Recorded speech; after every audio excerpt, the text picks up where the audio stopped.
afternoon, good evening, everyone. My name is Khairul Anam from Indonesia, and now I will talk about the automated dose and image quality measurement from clinical CT image for CT optimization. This is my content introduction. The second, patient dose estimation, patient image quality estimation, and introduction to in the CT and in the QCT software, and conclusion. This is the introduction. The use of CT scan has increased dramatically over the last 2 decades in many countries because the CT provides high-quality images with very fast acquisition time, as we know. And this is the contributed collective dose, although even the CT only about 10%, but the collective dose is around 60%. Report based on the UNSCARE in 2021. And this is the dose and the rates of the city. The city dose values are mostly in the range of the natural background radiation and well known. It is around 10 millisievert. We know that the race is certainly very low, and the model described the base of this race is the LNT model, linear no threshold model, meaning that the risk of the cancer increase with the increasing dose. So the CT optimization is needed and is very important. In the dose optimization, we follow the principle of LRA, meaning that the image quality should have good image quality to accurately diagnose the patient first. And this image should be obtained with the smallest possible dose. So the first one is about the image quality, not the dose. With the very good image quality, and then we found this image with the scan with the smallest possible dose. To measure the dose and image quality, we can use the phantom, just like this one, phantom for measuring image quality, such as the AAPM CT Performance Phantom or RCR Phantom, and also CDDA Phantom for measuring the dose. It is very well known and very easy to do in the clinical setting. But we know that the image quality and dose measurement using the phantom with the standard size only good for controllable variable. And we know that the dose and also image quality are affected by two variables, controllable variable and uncontrollable variable. The controllable variables such as the tube current, tube voltage, rotation time, pitch/thickness, field of view, and so on. And the uncontrollable variables such as the patient size, patient composition, scan part of the body, clinical indication, and so on. So it is very complicated to measure the dose and image quality in the patient, because the image quality and dose not only affected by the controllable variable, but also affected by the uncontrollable variable. So this is the image from the book of Professor Iksan Sami. Measuring the image quality and also the dose can be done by using the simple phantom controllable experiment to the clinical realism. We know that the measurement of image quality and dose using the simple phantom, it is good for quality control. But for the dose optimization, it is very good if we can measure the image quality and dose using the image of the patient. But measuring the image quality and also the dose directly from the image quality is very challenging. There is so many variables influence to the dose and also image quality. Estimation of the patient from the patient image for the dose, there is the available metric, the SSDE, size-specific dose estimate. The SSDE is introduced as metric for characterizing the dose received in the patient, and it can be measured directly in the patient image.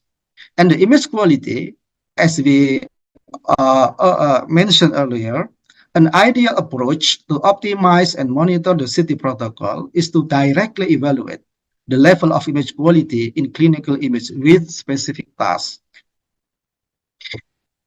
So we move to the second talk about the patient dose estimation. Until now, the output dose of CT is characterized by using the CTDI, CT dose index, and its derivative, such as the CDAW, CDA volume, DLP, dose length product, and so on. And these metrics are used widely worldwide. We know that the CTDI and its derivative it is used for many aspects in CT, for the quality assurance, accreditation purposes, dose optimization, developing diagnostic reference, and so on. But we know that the TDDI is not the metric for estimating the patient dose. It is only a metric for the output dose. As we already mentioned, that the dose of the patient is not only affected by the output factor, but also influenced by the characteristic of the patient. So the CT dose index and patient dose, they are not the same thing. So in the CT, there is metrics for output dose and patient dose. The output dose using the CT volume and its derivative, and it's depend on the key VMAS, page rotation time, slice thickness, and so on. And patient dose depend on the patient dose and patient characteristics, such as the size and so on. So we know that the image, the dose received by the patient is strongly depend on the patient size. We can see in this picture, if patients can with the similar output dose, but the patient having the very small size, the dose will be very high. But if the patient is larger, the dose will be very low, like this. So in the 2011, APM issued the report to 2004 dealing with this issue and introduced the new metric, size-specific dose estimate. And all of you can download this report from the APM website. Basically, very easy to estimate the patient dose. It is based on the previous metric, CT volume. The CT volume is it is the output dose, and then normalize by using the coefficient, by using the size of the patient. So the to measure the SSDE is very simple. CT volume multiplied by the F. F is the normalized factor as function of the diameter of the patient. There are so many patient diameter based on the geometrical size. We can also estimate the patient size by using the weight and BMI and age. And by using the geometrical size, we can use the lateral diameter, AB diameter, and also using the effective diameter. And the best one to estimate the patient diameter using the combination, the geometrical size and also attenuation factor using the water equivalent diameter. This is the effective diameter. It is very easy to calculate the effective diameter using this equation. If we have the diameter in the lateral direction and also in the AP direction, we can very easy to calculate the effective diameter. And this is the equation to measure the water equivalent diameter. It is rather very complicated, because if we want to measure the diameter, we should know the composition of the patient. And by using this equation, we measure the pixel values, and then we average and we calculate that, and then we using this equation we get the water equivalent diameter. Basically, in the IPM report number 2020, we can use the ROI, region of interest, using the circular shape. But by using the circular shape, we can include also the table of the patient like this. It is better if we measure the water equivalent diameter using the segmentation fitted to the patient border. And we can and we also develop the software to calculate the DW, water equivalent diameter, automatically using the software. It is very easy to do. This is the patient dose estimation. And now we move to the patient image quality estimation. And in this occasion, I only mention about explain the two parameters, noise and also the spatial resolution with the metric of the MTF, modulation transfer function. Okay, what is the noise? The noise is the fluctuation due to the quantum fluctuation, quantum noise, and also the electronic noise. And fluctuation due to the anatomical variation is not considered as the noise. So basically, it is easy to measure the noise from the clinical image by using the subtraction method. If we have the two images, we can subtract the two images and we get the result like this. This is only the noise, and then after that we can use the ROI and we measure the noise. Basically very easy to do, but in fact it is also rather difficult to do in the clinical setting, especially for the for the busy center. So this is the first trial to measure the noise from the clinical image done by Professor Christiansen and his colleagues. Basically, to measure the noise, to measure the noise from the clinical image, we should measure first the noise map or SD map, standard deviation map. For example, in the soft tissue.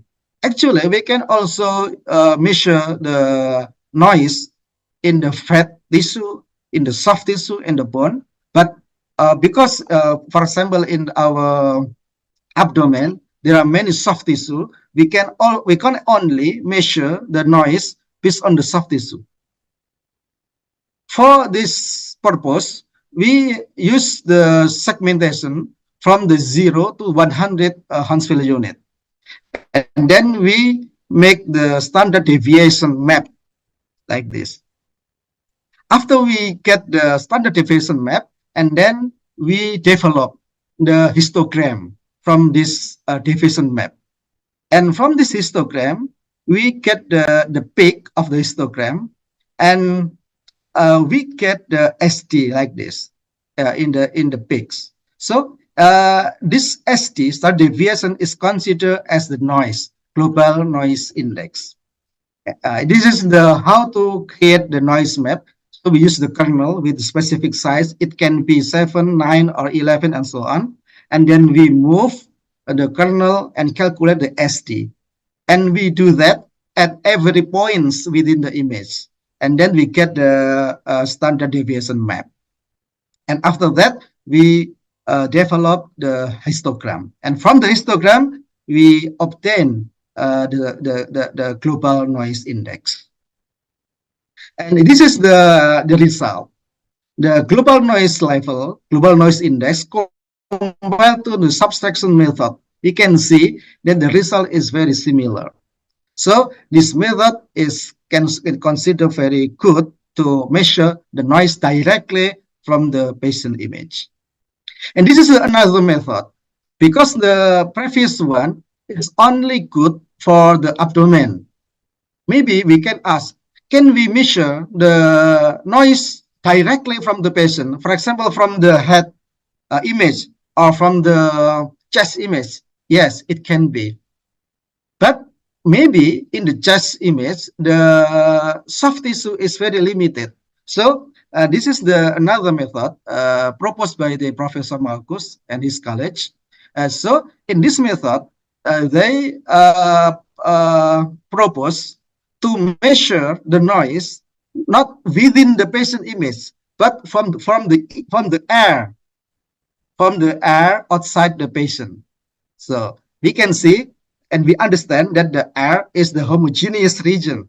And so from this region, we can also measure the noise. This is the result. This is the method proposed by the Professor Marcus.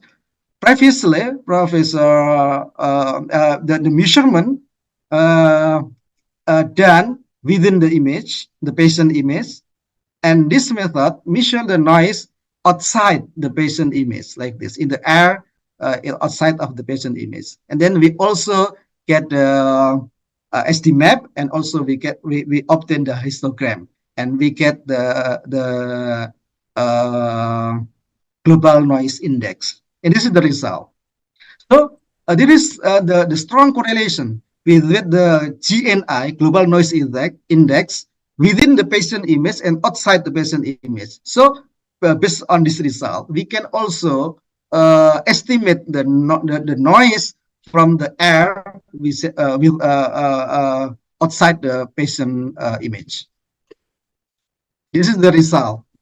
The GNI in the air with the standard deviation in the liver. We can see the linear correlation between both.